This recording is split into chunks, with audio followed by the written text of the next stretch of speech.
This is Bob Andelman, and this is the Mr. Media Interview.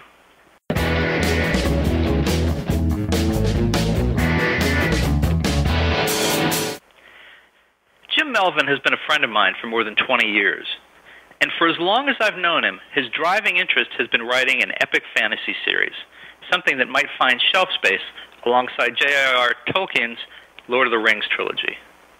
But life kept getting in the way. He was married, raised two wonderful daughters, had a full-time job as an editor at the St. Petersburg Times, and did all the other good stuff that eats up time and interferes with achieving those very personal dreams we all entertain. But that's life, right? Well, a few years ago, Jim decided it was now or never. He retired from the newspaper, took his family and savings, and moved to North Carolina.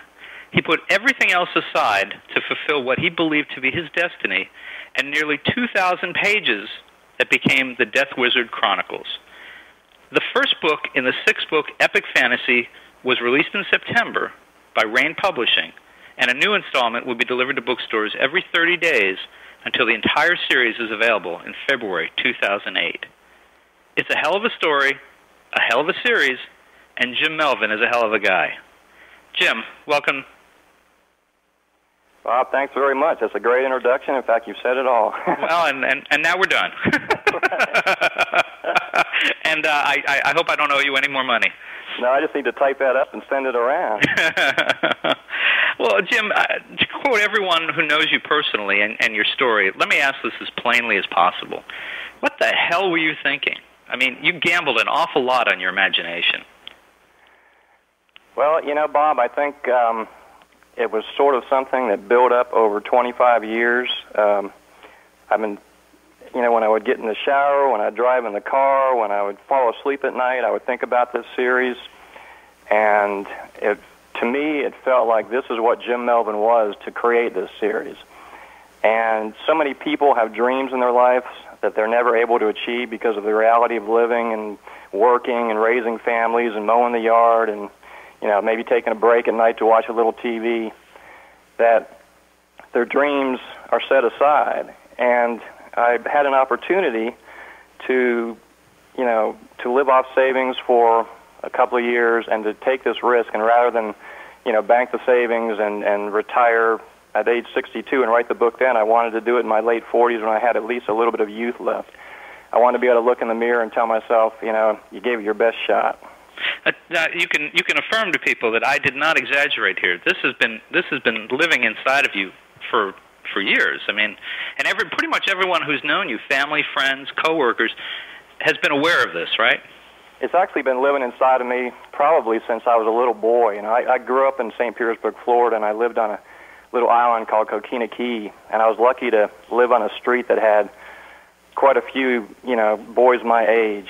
And like a lot of boys, we played football and baseball, and we ran around all day long, especially during the summer.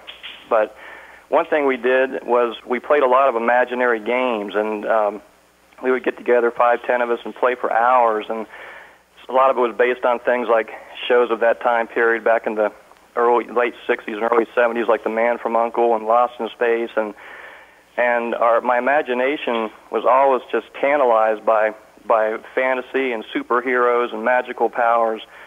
And so the Death Wizard Chronicles really were born then. Had you written any of this as a teen, in college, any of that kind of stuff, or did it all come after you retired? Well, when I was a teenager, about the age, say, a junior in high school, when you're really finally starting to try to take seriously what you're going to do with your life, it just hit me really hard that I wanted to become a best-selling novelist. I remember even back then, when I was, 16, 17 years old, I was going around and telling people that I was going to be a best-selling novelist and I was going to make $75 million. And that's in, you know, mid-1970s, so that's probably $300 million of today's dollars. And so then I thought, well, you know, I'm not a rich person now. I need to make a living at least until the first novel hits big. What should I do? Well, I decided then to become a journalist, because journalists write, you know, I learned the craft of writing, even though at that point when I was young I was so arrogant I really didn't think I needed to learn the craft of writing. And I actually wrote a novel. It was a horror story, kind of a Stephen King type thing. Stephen King was just coming out at that point, and shopped it around some, and it came actually relatively close to being published. But at the time, all writers hear this. It's usually not the first book that hits it big. It's the second or third book that hits it big. So I wasn't really concerned that the first book didn't get published. I knew the second one would. Only then I began working 50-hour weeks and six-day weeks, and I got married, and I had kids, and I had a house to take care of, and there never was a second book. But for 25 years, the Death Wizard Chronicles were in my mind, and I did try to attempt to write it several times. I would get 30 or 40 or 50 pages into it, and then it would stop. I would either lose momentum or I didn't like what I was doing. As it turned out, the real reason I didn't write it wasn't the excuse of working too hard or having a family. It was that I really, as a writer and as a person, wasn't ready for it. And journalism and living my life, and journalists, as you well know, you meet a lot of people and you have a lot of experiences and you learn a lot of things. You do learn the craft of writing. And over the years, I became a more worldly, more mature person, more capable of this. And so actually, in the long run, it really turned out for the best because now is my time. Yeah, I'm recalling as you're saying that in the couple of years before you retired from the newspaper, that correct me if I'm wrong, you had taken kind of an interest in Eastern philosophy and things like that. Am I on the right track here? That's correct, actually. The Death Wizard Chronicles actually were based on Eastern philosophy even before I knew much about Eastern philosophy. It's just sort of a coincidence, but I got divorced and remarried, and my second wife was a longtime Buddhist, and she introduced me to Buddhism, and it was a religion that I really embraced, and not so much from an everyday, how do I put this? I embraced the religion in a philosophical sense. It really spoke to me in terms of, the tools it offers to live your life. And once that happened, I think all the pieces fell into place. And I think it's in the very first book, The Pit. There's even a reference to karma, I think I saw. Right. Karma, in the Buddhist sense, is the philosophy that all of your actions, whether good, bad, or neutral, have effects. Good actions create happiness, bad actions create unhappiness, and neutral actions basically don't do anything. And what you are is an accumulation of your karma. And one of the also other aspects of Buddhism that most attracts Westerners to Buddhism is meditation. Through meditation, you're able to relax, slow your heart rate, and also begin to see certain truths that are all intertwined in Buddhism. My main character is called a Death Wizard because he's able to meditate so deeply that he literally stops his heart and temporarily dies. And there have been studies with Tibetan monks that have shown that when they're, and through long stretches of meditation, they can slow their heart rate to like under 10 beats per minute or even less. Well, my character can take that to the extreme, and when he dies, he temporarily enters the realm of death and enriches himself with magical powers. Well, since you mentioned the Death Wizard, why don't you, this might be a good time to tell people listening and reading, tell us a little something about the series. I mean, 6 books, that's, and you can't use the whole half hour for the synopsis. Well, it's difficult to give a fantasy synopsis, and I'll tell you why, but imagine giving a synopsis for Lord of the Rings. You would say, very short people with hairy feet save the world from monsters. That doesn't sound that interesting, but I'll give it a shot. My series is, as you said, is 6 books. It's about 700,000 words, which sounds like a ton, and I guess is, but there's a lot of fantasy, very popular fantasy written nowadays that is quite a bit longer. For instance, there's someone named Stephen Erickson who's doing a 10-book series called the Malaysian Book of the Fallen, and each one of his books are about 300,000 words. So 700,000 words nowadays is pretty average in the fantasy world. But at any rate, my series involves a character who is called a Death Wizard, and actually throughout the series he's actually more accurately called a Death Knower. And he's called a death knower because he literally dies and returns. He has seen what happens when you die. And none of us, of course, have ever done that. And it's the crux of being a human being is being aware that we're of our own mortality. The evil character that he combats throughout the series is called a sun god. And he's called that because he derives his power from sunlight. If you get into the world of Carl Sagan, suns and stars are the creators of life in the universe. Our bodies are made of things that come from the stars. So this creates a paradox in my series in that the good character is based on death, which human beings traditionally see as being a bad thing, and the evil character is based on life, which human beings traditionally see as a good thing.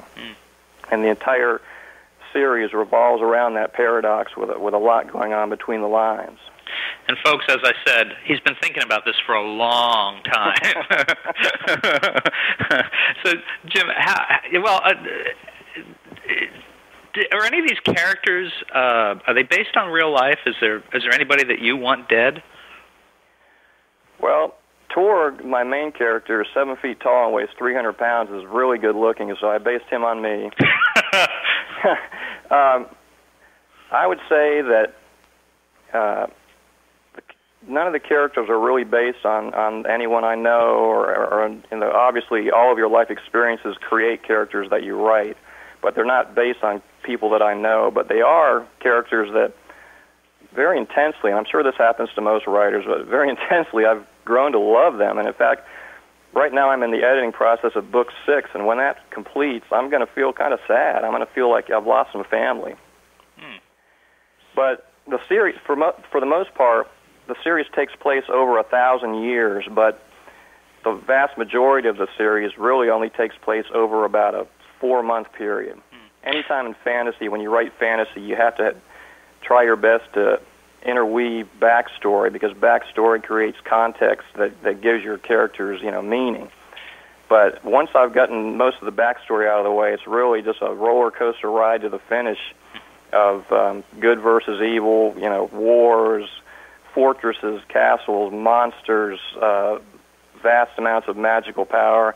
And it's kind of, sexy too and R-rated. So I definitely, this is not Harry Potter. This is not recommended for kids or even young adults. This is an adult R-rated series, which again, a lot of the most popular fantasy nowadays is. Well, and I wanted to ask you about that because you're a dad, and you're a dad a second time around. What is an appropriate age group? Are we thinking, do you need to be at least in college or high school to read this? Well, as we all know, some 15-year-olds are as mature as 25 and vice versa, but I would certainly say 18 and above. And I'm sure there are adults who are very conservative who would find this, at least mildly offensive, and then there are young adults who probably wouldn't. But I would certainly recommend 18 and above. I'm not out to offend anyone, and I want to be honest up front. You never, of course, want to lose potential customers, but I don't want to offend anyone either. Right. I mean, you mentioned this. There is some rougher sexual content. Yeah, it's funny. When you write sexual scenes, you're writing it just like you write anything else. You're writing it one word at a time, one page at a time, and you're dissecting it in a very kind of bland, scientific sense. So when you're writing it, it seems not the least bit offensive. But then you find when people read it, it has a much different effect on them than it did as you as the writer, and it's kind of surprising. And I'm just going to have to wait and see how that plays out. Did you, once you got to the third and the fourth book and then the fifth and the sixth, did you have to go back to the first couple of books and make some tweaks? Did you find your style changing, or was it meshing, or as from the writing point of view, how did you adapt? Well, that's a very good question, actually, and it's a good question mainly for the reason that this really is my debut as a novelist, and it's not. I didn't have 15 novels under my belt and a style firmly established. I certainly had a style established as a writer because I'd written a lot for the newspaper, but fiction is a different animal.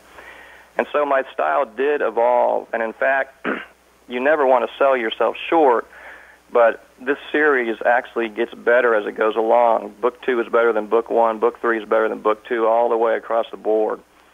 Part of that probably is because my style evolved. Another part of it is just the way the story goes, and also because the first 2 books, and especially Book 1, had to have more backstory, which tends to slow things down a little bit. But and the bad news for me early on, once I got my agent, was that I began getting rejections from the first wave of large publishers. And large publishers nowadays, first-time fiction is a very difficult sell. They might have one opening a year for 5,000 or more, entries. But the good news was, because it took me, 2 or 3 years to finally secure a publisher, it gave me the time to go back into, I could be in the middle of Book 4 and then go back into Book 1 and add some foreshadowing or change something or tweak something or decide, okay, this character in Book 1 isn't quite as consistent as he is in Book 4. And so now the quality of Book 1 in that regard is as strong as Book 6. And a lot of fantasy writers, especially the big guys who are releasing one after another, and, Book 1 is out, and while they're writing Book 2, can't go back into Book 1 and can't go back into Book 2. And so I've been able to do that, and it's created a very strong sense of continuity. How much of the book was written before your agent started trying to sell it, and how much of it was written by the time it finally sold? When I first started the series, as I've said now several times in the interview, I've played it out over and over in my mind, and I knew scenes and I knew characters, and it really started to pour out of me. But still, I didn't start out knowing that I had a 6-book series. I thought that I actually might have had only one very long book, like about 1,000 to 1,200 page book. And I knew that I wanted to write a long prologue, maybe about a 30-page prologue. Well, the 30-page prologue became Book 1, which is 300 pages. So that's when I knew things were starting to develop. Well, as soon as I finished Book 1, I began querying agents and very quickly got one. And so I started Book 1 in September of 2004 and secured an agent in February of 2005. And how much was written at that point? At that point, 300 pages were written, okay, which Book 1 is by far the shortest of the books. It's only 300 pages. The rest of the books are all about 500 pages or 525, 550 range. So only 300 pages were written, and I think that was part of the reason that it was a tough sell to the major publishers, because, again, I'm a first-time guy. Not only are they taking a risk with a first-timer, but they're even taking a risk that I'm going to finish it. Mm-hmm. And by the time Rain Publishing signed on? I signed my contract with Rain in March of this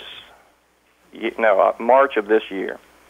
By that point, I had written the first draft, I believe, of Book 5. Wow. So they knew what they were getting, and you knew what you had. Exactly. And, exactly. So I have to ask, after all those years of waiting and dreaming about what it was going to be like to hold a Jim Melvin novel in hand, how did it feel? What was that day like when the book arrived for the first time? Well, you actually said something to me when you and I were talking several years ago about this, about how important, how when you're finished with a book, you're really not finished. It's just the beginning of the work. So I assume that everyone would think that when you're holding the book in your hand that it's this incredible, marvelous experience. And it is in some regards, but your mind is so occupied with all the other things you have to do that you still almost don't feel like it's finished, because you know how much hard work it's going to be to get people to, even know that the book exists and to read it. So you're just getting started with all that. You're starting the interviews. You're going to start doing book festivals and all that kind of stuff. Yeah, I'm in one book festival already. I'm close to 2 others. I've got, I believe, 6 or 7 book appearances, and I've got another 3 or 4 that are virtually official. I also have a lot of friends in the newspaper business all over the country. I've been contacting friends in hopes of getting, first in line in terms of reviews and features. it's all starting right now, and unless, again, you're with one of the mega publishers who have the mega marketing machines behind them, there's a lot of marketing involved. There's a lot of hard work, both by your publisher and by you. And the more work you put into it and the harder you go at it, the better things are going to be. All that said, it's going to be several months before I really see how much this pays off in the tangible sense. Did you ever think about just writing a simple novel instead of, here's 300 pages and it shows that I can write a beginning, a middle, and an end, rather than commit? I mean, holy cow! I still, we talk about it almost casually, but I mean, the decision you made to just put everything aside and commit to this thing—it's really an amazing story. Well, thank you. And that goes back to what we discussed earlier about having this opportunity to sort of step out of the rat race. I had really been in the rat race, in my opinion, since about 12 years old. I started mowing yards when I was 12 years old, and then I started frying chicken, and then I started working at restaurants, and I went through college in about 3.5 years and went to work at age 20, and I was in the rat race, like I say, from age 12. Well, now suddenly here I am about 46, and I don't have to work, and I said to myself, Jim, if there's ever a time that you're going to achieve your dream and write the story that you want to write, now is the time. Do not blow this, and I didn't. That said, once this series is done, I think I'm going to do exactly what you just suggested. My next book, I think, is going to be a relatively average-length standalone, probably either in the horror genre or, nowadays, apparently vampires and werewolves and that kind of thing are really popular and easy to sell, so that will probably be my next project. I'm definitely not going to write another 6-book series unless the Death Wizard Chronicles were to become a big hit and then prequels and sequels were requested. I would certainly love to do that. Sounds like fun. Sounds like a good thing. How did you how did you deal with people over the last couple of years as you weren't writing? Because I'm sure as people, as you were writing, but you weren't working at a traditional kind of thing. I'm sure people ask, well, what do you do? And you're like, well, I stay home and I type. Well, basically, I immediately started calling myself a novelist, which I guess is accurate. I didn't necessarily say published novelist, but I said novelist, and that became my identity, and that actually felt really good to me because, like I said, basically from certainly my junior and high school year on, that's who I was. I really wasn't a journalist. I wasn't a reporter. I wasn't a designer. I wasn't a supervisor. I was a novelist, and it felt good to say that. Well, Jim, I know that all of your former coworkers and your friends are very proud of you and very excited for what you've accomplished here, and I know they all hope that things go very well for you. You sell a lot of books, and I just want to thank you for joining us so much today. Bob, thank you very much. You've also been a good friend and a lot of help. Folks, you can check out Jim Melvin's website for the Death Wizard Chronicles at deathwizardchronicles.blogspot.com. And if you'd like to keep up with Mr. Media's Friday interviews, you can subscribe to the site via email at www.mrmedia.com. You can also subscribe to the audio feed in the podcast section of iTunes. Thanks for joining us. Please come back next week for another Fridays with Mr. Media.